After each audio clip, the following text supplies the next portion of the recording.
Hello and welcome back everyone to visa and voyage. My name is Krishna और आज हम लोग बात करने वाले हैं कंबोडिया ई वीजा प्रोसेस के बारे में।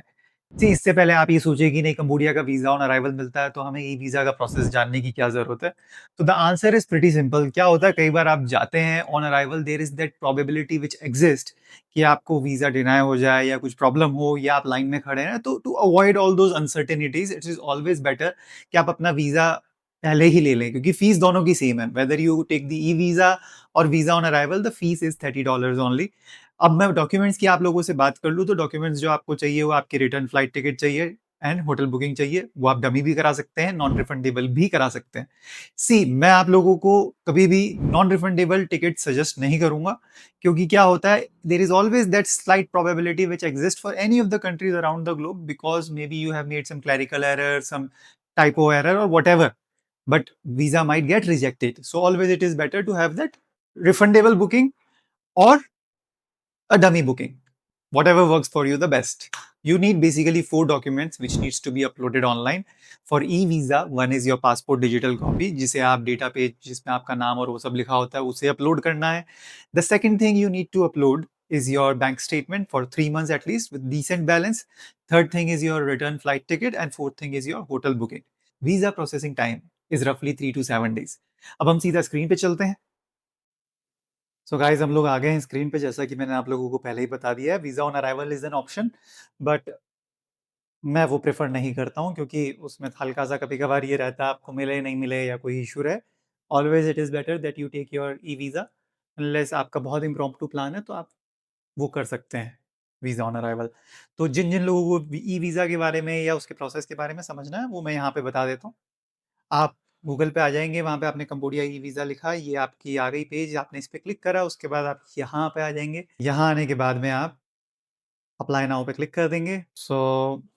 हम आ गए हैं इस स्क्रीन पे एंड मैं यहाँ पे कैप्चा एंटर कर देता हूँ जो स्क्रीन पे शो कर रहा है। ठीक है गाइस, तो सबसे पहले एंटर करते ही हमसे पासपोर्ट का स्कैन माँगा गया है, तो आप अपना डेटा पेज जो है वो ऑलरेडी स्कैन करके रखिएगा। अब जैसा कि आप देख सकते हैं, जो भी डिटेल है वो ऑटोमेटिकली यहाँ पर आ गई है। अगर कोई डिटेल आपकी मैच नहीं कर रही है तो आप उसे करेक्ट कर लें, और अगर मैच कर रही है और करेक्ट इन्फॉर्मेशन है तो आप यहाँ पे प्लीज़ वेरीफाई और इनपुट करके आप यहाँ पे चेक बॉक्स पे क्लिक कर सकते हैं। उसके बाद यहाँ पे आपका टेलीफ़ोन नंबर डाल दें, जो भी है मैं यहाँ पे डाल दे रहा हूँ। उसके बाद रेजिडेंशियल एड्रेस जो भी आपका पासपोर्ट में दिया हुआ है एज़ पर दी पासपोर्ट, आप अपना रेजिडेंशियल एड्रेस डाल सकते हैं। स्टेट आपका एज़ पर दी पासपोर्ट जो है वो मैं एंटर कर देता हूँ यहाँ पे।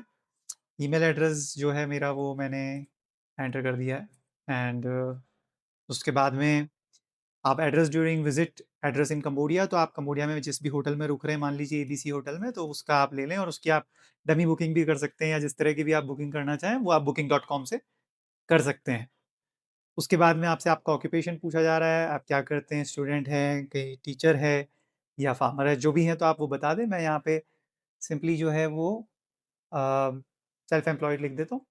एंड हर्ड अबाउट अस, कहाँ से आपके बारे में पता लगा, तो आपको जो भी डालना चाहें, एम्बेसी डाल सकते हैं या एयरपोर्ट है, आपके पास ऑप्शन है, आप जहाँ से भी डालना चाहें, मतलब it's just they are asking.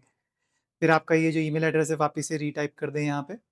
Make sure करिएगा कि आपका जो ईमेल एड्रेस है वो करेक्ट रहे, क्योंकि यहीं पर ही आपका ई वीज़ा आपको मिलेगा, तो ईमेल एड्रेस आप सही से फिल करें, नहीं तो आपका पैसा वेस्ट हो जाएगा. अब उसके बाद में हम नीचे आ गए, यहाँ पे पासपोर्ट टाइप में आपका नॉर्मल रहने वाला है. ठीक है guys, passport and travel details के अंदर आपका ऑर्डिनरी पासपोर्ट रहेगा, वो आपने मेंशन कर दिया. वीज़ा टाइप में $30 लगेंगे टूरिस्ट वीज़ा के लिए. आपने intended day of travel select कर लिया है यहाँ पे. उसके बाद में पोर्ट ऑफ एंट्री पे जब आप आते हैं तो आपको देखिए सेलेक्ट करना पड़ेगा कि कौन से पोर्ट से आप एंट्री करना चाह रहे हैं, तो आपको वो चीज़ मेंशन करनी रहेगी यहाँ पे. Passport, date of expiry enter करें. उसके बाद में सपोर्टिंग डॉक्यूमेंट्स में आपको फ्लाइट टिकट लगानी है इन एंड आउट की, होटल रिजर्वेशन जहाँ आप जाके रुकने वाले हैं जिसका एड्रेस आपने ऊपर भी डाला था, एंड उसके अलावा बैंक स्टेटमेंट लास्ट 3 मंथ्स का. ये सब आपने जब डॉक्यूमेंट्स अटैच कर दिए उसके बाद आप यहाँ नेक्स्ट पे क्लिक कर दीजिएगा. सो गाइज, नेक्स्ट क्लिक करने के बाद हम यहाँ पर आ गए हैं. यहाँ पे हमारे से वापस से सारी की सारी डिटेल्स वेरीफाई करने को बोला जा रहा है, आप वेरीफाई कर लें. उसके बाद वीज़ा टाइप जो है वो आपका यहाँ पे शेयर करा हुआ है. आप अगर मोर एप्लीकेंट ऐड करना चाहते हैं तो वो ऐड कर ले. यहाँ पे आई एग्री करके सबमिट कर दें. गाइस, हम पेमेंट पेज पे आ गए हैं, लेकिन मैं आपसे एक ही चीज़ बोलना चाहूँगा कि आप पहले अपने ईमेल एड्रेस पे जाके एक बार चेक कर लें कि आपके पास कंफर्मेशन मेल आया है या नहीं आया है, ताकि जब आप पेमेंट कर रहे हैं तो यू आर श्योर कि आपकी जो डिटेल्स हैं वो आपके ईमेल पे आ रही हैं या नहीं आ रही हैं. तो वो इश्यू नहीं रहना चाहिए, आप यहाँ पे चेक कर सकते हैं, डबल चेक हो जाएगा बेसिकली। आप यहाँ वीज़ा सेलेक्ट कर लीजिए या मास्टरकार्ड जो भी आप सेलेक्ट करना चाहें। यहाँ पे अपनी पेमेंट डिटेल्स एंटर कर दीजिएगा और आपके पास आपका वीज़ा चंद दिनों के अंदर आ जाएगा। सो गाइज़ ये था कंबोडिया का super simple easy process. 10 minute के अंदर आप ई-वीज़ा का फॉर्म भर सकते हैं and you can await your visa.